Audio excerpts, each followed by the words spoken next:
Thailand's army is tightening the noose on Bangkok's red shirt protesters. It's planning to impose a curfew in parts of the capital. 3 days of deadly street clashes have left 24 people dead, but despite the bloodshed, the demonstrators remain defiant. From Bangkok, Southeast Asia correspondent Zoe Daniel.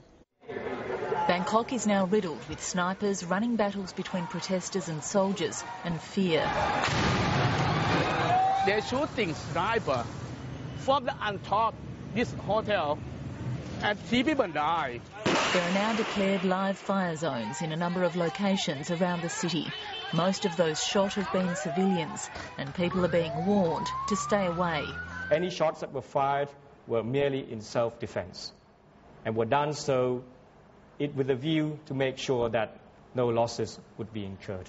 But the pictures tell a different story. There's increasing visual evidence of soldiers firing at anyone who comes too close.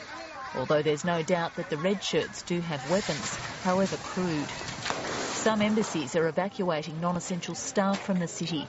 Tourists have been repeatedly warned to stay away, but some haven't. We got to see fire going across the sky, and we heard bangs and guns going off for the first night.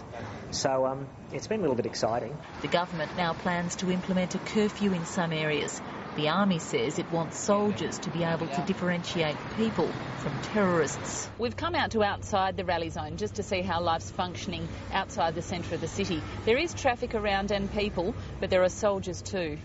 We're just coming up to one of the many military checkpoints now dotted around the centre of the city. The soldiers here seem fairly relaxed, although local people now need passes to get into this area. Red shirt leaders have just released a statement which offers new unconditional negotiations with the government.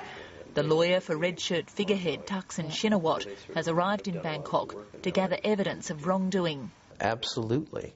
The government and the army, and that's why I'm sitting here, need to understand that somehow, somewhere, they will be held accountable for their conduct. Thailand's government has asked NGOs to start evacuating women and children from the red zone. Zoe Daniel, ABC News, Bangkok.